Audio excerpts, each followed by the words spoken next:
Welcome to the Queen's Wands. I was making a video earlier about release, and I was telling a story. I was doing story time and everything, baby. Y'all was getting to know my personality and everything. It was all fun, and then the phone ran out of storage. I swore I saved the video too, and it didn't save or something. It just wasn't there. Anyway, I know that even in this moment that I'm dealing with the release thing, y'all,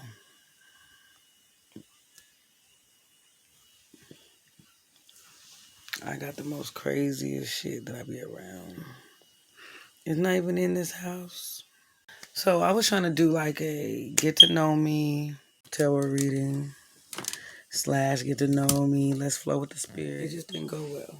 Like, it was cool. I mean, my curls was popping, everything. Oh my God.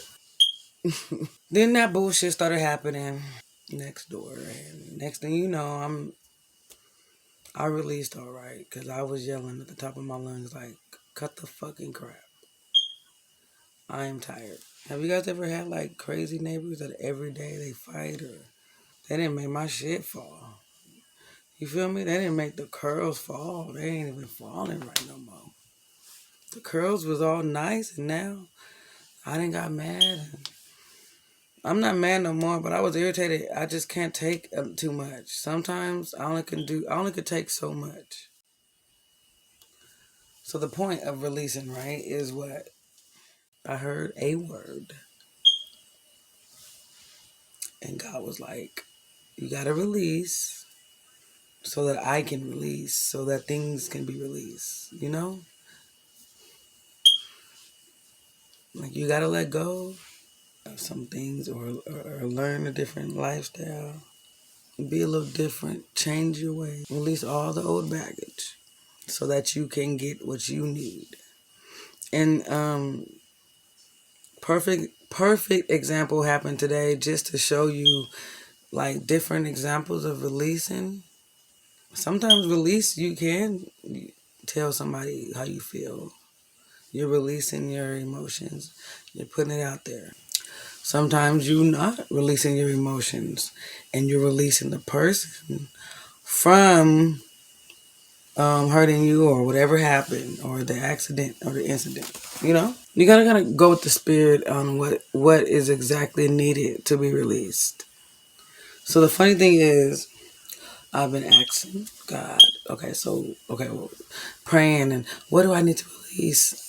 Anything else that doesn't serve me, I release. And I've been doing all of that. I'm so upset that my curls fell. Anyway,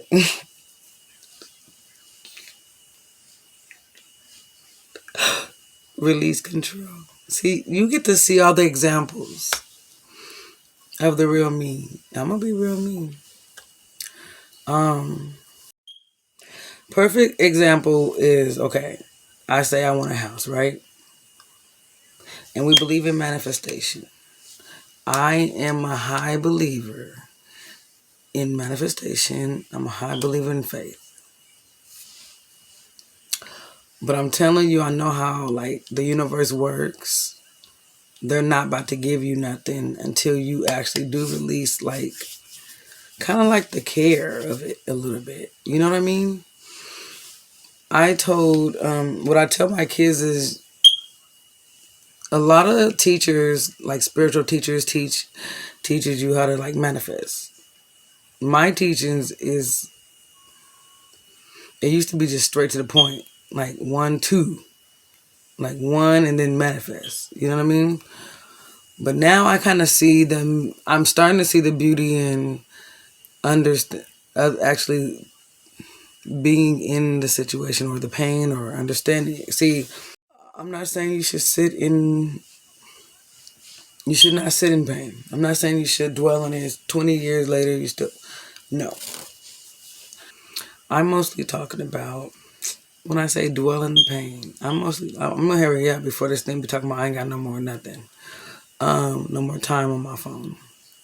But So I used to, or recently, because I hate feeling pain. I just don't like pain. And I don't mean physical pain, because I can deal with physical pain. I don't like emotional pain. All right?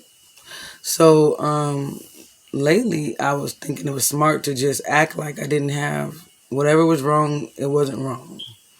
And I would speak that I'm fine, everything's good. That can mess with you. Like, you can't do that. You know? It's good to release and be like, oh, I'm good. But if you're really not, then it's not. So what I found out is you have to acknowledge first the situation at hand first. But you don't stay in that acknowledgement so long. You just have to acknowledge it because that's how you get to manifestation.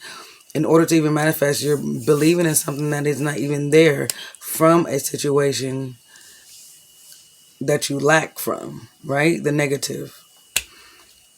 So first you do have like a little negative because you're like, dang, I want a house, right? So now you're in the want. You're in the negative to me. This is how I teach my kids. When you're still in the wanting stage, then you have not yet released, nor are you ready to manifest that very thing at all. Period. You might as well just not even think about it. Because that's where people mess up at. They always mess up. It's your intentions and then it's releasing and letting it go. But it works in like so many situations if you do it the right way. Acknowledge first though. Damn, I need a new house. Why do you need a new house? What would it do for you? You have to like put it out there. Then you get into the spirit. So it's like, I need a new house. I have too much things. I'm expanding. I need an office. The kids need their own rooms now. We want extra rooms for the other kids. You know what I mean? So like there's a legitimate reasoning. So you got that. But there's still a negative tone behind it because you're in a smaller house is why you want a bigger house. And you're saying, I'm in a smaller house and I don't like to be here. You get it? Well, once you pass that part of okay, I noticed that I'm in a smaller house and I need a bigger house, or I notice I'm by some ignorant ass people, just like I am, and I can't take this neighborhood anymore, then you then say, so I need a bigger house. The next step is really crucial to manifesting, and this is where even I mess up sometimes. Even after manifesting so much and I have a lot of faith and things come like that. Money come. I don't have to think about it. I'm taken care of. That's why I don't even think, girl, don't spend that. Why would you say don't spend it? If you manifest money and you know it comes like daily, like all the time, however, whenever, then see, you're contradicting yourself when you're scared about spending something. You see what I'm trying to say? It goes deep, you know?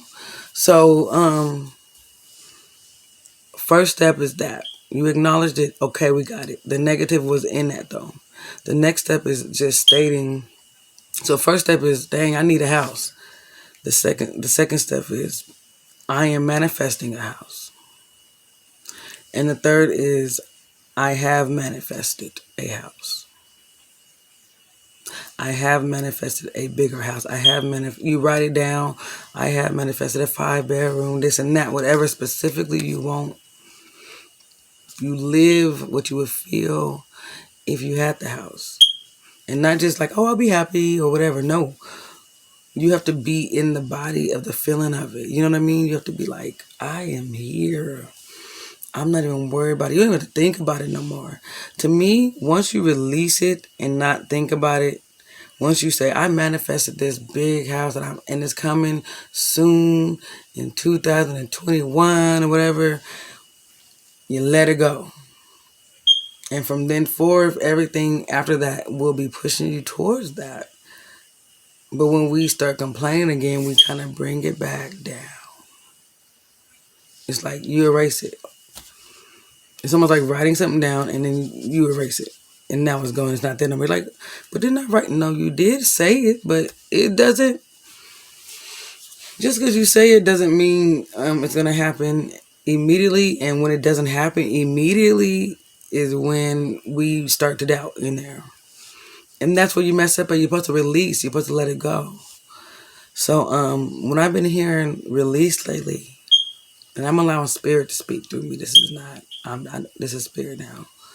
When I've been hearing release lately, it's been pretty much like releasing so you can receive. Release so you can receive. You have to like relinquish your control over things that you actually are not controlling. And the things that you say you're controlling, they're controlled. They're there. They're done. And you don't need to be over them all the time and scared of things. And okay, perfect example is I said I want a bigger house, right? Then I said I manifested a bigger house. Thank you.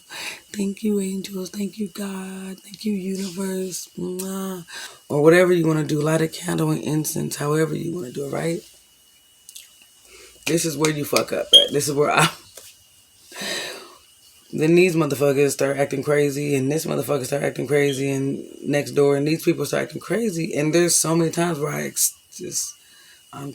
then when I start yelling at them and tripping out and complaining and saying, man, that's why I can't wait to get out of here and la la la la.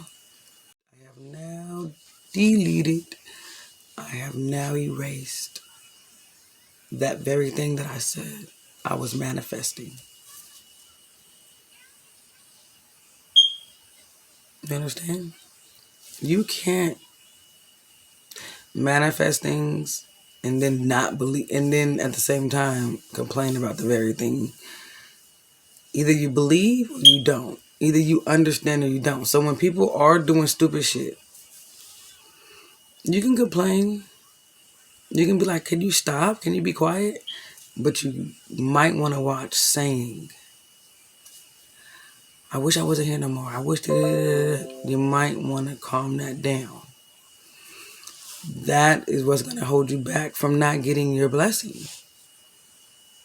Cussing people out, tripping people out. I do that. I've done it. I've done it many times. That's why I know so well what God is trying to tell me, because he was just showing me. I like that God likes to show me just bow in my face. And when somebody's in pain or something, I feel the pain. When, somebody important that I know, when I need a lesson, bow. Because I be needing the bows. To understand, I be needing, where you at, God? Speak to me. I need to hear an audio voice. I need to see some lights. That's the type of person I am.